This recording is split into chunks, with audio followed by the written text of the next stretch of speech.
Hi, this is Chelsea Turley, and this is a screencast of my Google Classroom usage this spring. It's April 20th, and I started using it in February.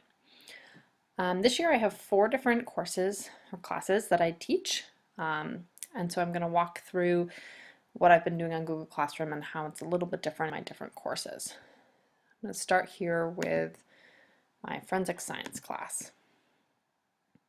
I'm the only teacher who teaches forensic science, and I started this course at Harwood. This is my 2nd year, so it's still a course that's in progress of being created and perfected, and I've really enjoyed using Google Classroom with it because it's very visual and we have to share a lot of documents. So I'm just going to kind of walk through how I've set this up. I've been using different topics just by our different units. It's only a semester class and we go through 4 different units throughout the semester, so there's not too many different things being tagged per unit here. This first assignment is, well, the most recent assignment, I should say, is a lab report that students have just begun to work on, so I don't have a due date set for it yet. But the reason I've already put it on here is because it gave them some resources that they needed to use, because we did actually start doing the lab. Oops, and I want to actually just look at these different resources. So this is the actual rubric that I attached, and I made it so each student will get a copy, and then that way when they submit it and they submit it back with this, I have an easy way to give them feedback. This is kind of unique for the lab report because the lab report involved them collecting fingerprints and then having to identify whose fingerprint they collected. We needed a way to share the class fingerprint records that they had each done for themselves. So I created this Google slideshow and put it as a resource with this assignment so that each student could go in and add their fingerprint record, which is just, as it loads, you will see pictures of their fingerprints. I gave a little direction slide, and then if we click on a student's example, having some internet issues here, we can see that they were able to just kind of paste in their fingerprint record. So as students were collecting the fingerprints from the lab, they now have access to the whole class fingerprint records to then determine whose fingerprints they had for the lab, which worked really nicely. The not so smooth part of it was kind of the different amounts of time it took students to get their records onto the PowerPoint slides. Some students were much quicker at just copying and pasting the images in versus some students ended up having to take screencasts, especially with the Chromebooks, and that took a little longer. But overall, it went pretty smooth. All right, let's kind of scroll down here to the next thing. Hang on, my internet seems to have frozen on me. Hopefully we're back. Looks like we're scrolling and that my screencast is still working. Sorry about that glitch there. So a couple other things I've done in forensics is I have been out a couple different days, and one day when I was out they were watching a film, and so I put a little reflection discussion question on, which I think, you know, even though 5 kids did it, there were a bunch of other kids out that day too. I think it was a great way to just kind of connect the subplans in so that I could see their summary and some of their takeaways from the movie so that then we could have a discussion about it once I got back. I also did a warm-up. I've done warm-ups a couple times through forensics, and this one was great because I was able to utilize really using the Google drawing, and I put a fingerprint into the Google drawing and asked them to use arrows to find these different minutia patterns within the fingerprint. It was a great way for me to see where the students were at and understanding the different things. Once again, the biggest challenge I found was that some students, even through the class we had to do this, a lot of kids were done and waiting, and other kids were not able to find really any of these yet, which I feel like is always a hard thing to do when you're starting a class with it. So maybe it would have been better used as a cool down at the end of class to then have students finish up for homework. This fingerprint record is where they actually initially submitted their fingerprint record so that I could make sure that they had all done that. One day in class, when we were first learning about the fingerprints and the different types, we actually collaboratively created a PowerPoint that showed all the different types of fingerprints. So this here is that actual Google slideshow where students used all these resources that I had put together, and they were each assigned a different type of fingerprint to look into and to kind of describe. And they were kind of paired up so that or most of them were paired up so that two students were assigned to the same one and they could kind of work together and check with each other that they agreed. And then it was easy enough for me to go through and make sure that they had accurate information and then adjust any slides that I needed to so that they could use this as a resource in terms of their notes about fingerprints and the different types of fingerprints.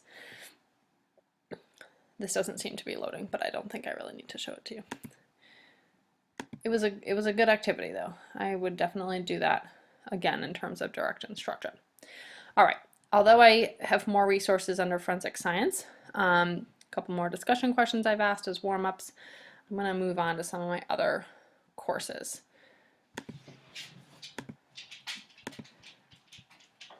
If my internet is going to allow here.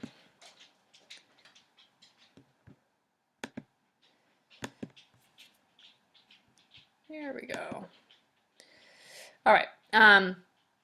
AP Chemistry, we're just going to look at really quickly. This is a small class. We meet every day. It's a double block class.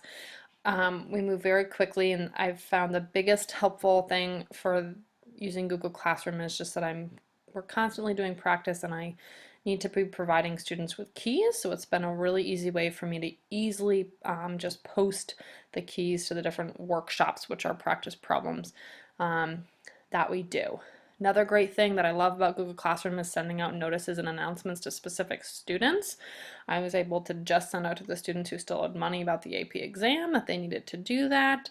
I've also really been utilizing posting a lot of videos, especially recently in the last month. I've had a lot of students out for a lot of different reasons, and so I've been posting relevant videos about the content that we've covered in class. And one thing I had done for my screencast assignment was actually done some notes and a screencast of our notes from class because I was missing 7 students that day. Once again, I was out for a day and I gave them I was at a conference and I gave them a homework assignment on here because I wanted to be able to, from home, check on how they did with the lesson, which I think worked out relatively well. But once again, I think my students are still getting used to Google Classroom, especially since we've only started it halfway through the year. And as we can see, I only had a little over half of my students actually do the homework on here. And part of that is because of my grading policy and that, this type of homework isn't directly going into their grade. Their grade is based off of summative assessments. Another thing that's been nice in terms of the topics is that I've been able to post some things that are just extra topics. So when we come across a relevant thing that I'm not going to stress in class but could be on the AP exam, I'm able to tag that as an AP exam extra topic and still provide resources about how to do that for students who are interested in that. This was a homework assignment I gave because we had just finished a quiz and I wanted to kickstart the next unit to keep moving quickly. So I did a little discussion question and some accompanying short videos. And this was great. It was a great way to start the next unit for them to have a homework assignment at home that didn't involve just reading the textbook. And I think students came into class really understanding kind of what we were starting the next unit about.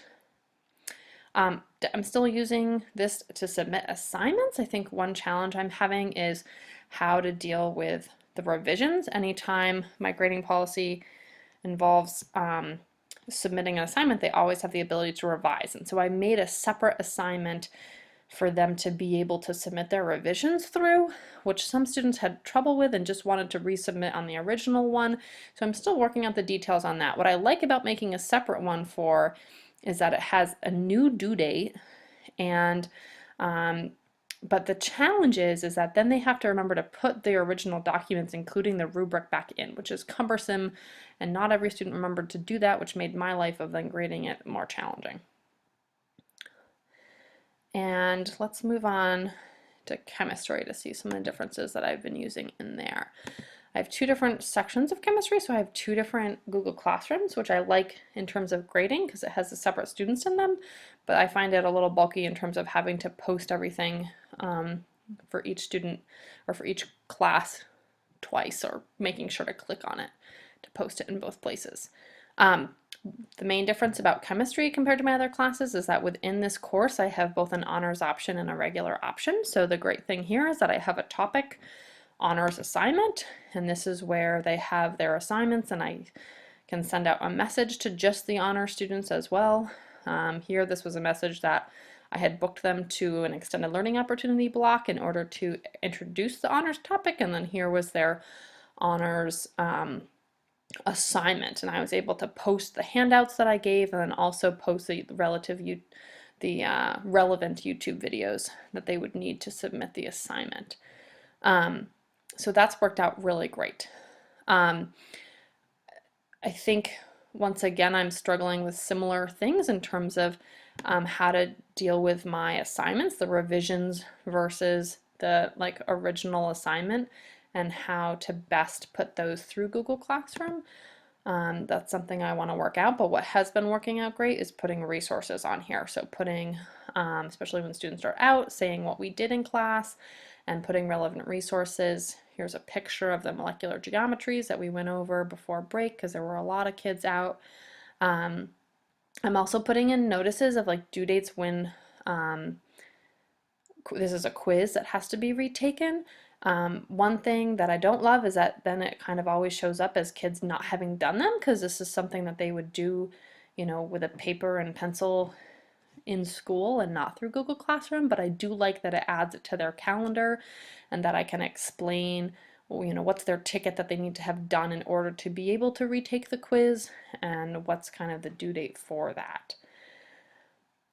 Like I said before, I've been posting lots of just YouTube videos, or here's a simulation that kind of goes through molecular geometries and the different shapes of molecules that students can use and we will use in class again when we get back from break.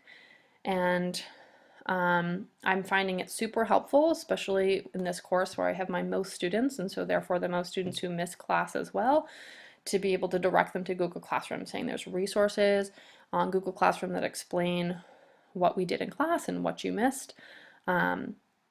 And that I think has been really helpful. Here I sent out a little announcement out because I forgot to remind this class that they had their conclusion that was due. And I'm also posting keys just like I am in AP Chemistry as well. I think one thing I'm hoping to get better at is really making sure I'm posting the daily things of what we're doing every day, which I did a really great job of the week before break because I had so many students absent that I knew I needed to be very clear about what they were missing. But that is an overall overview of my Google Classroom and kind of what I'm liking and what I hope to keep working on and figuring out as I keep working. I'm really excited to use it next year, where I can start with all of my students from the beginning of the school year, and so that we all can learn and be organized on how to use it from the beginning. Thank you. It's been great learning how to use this tool.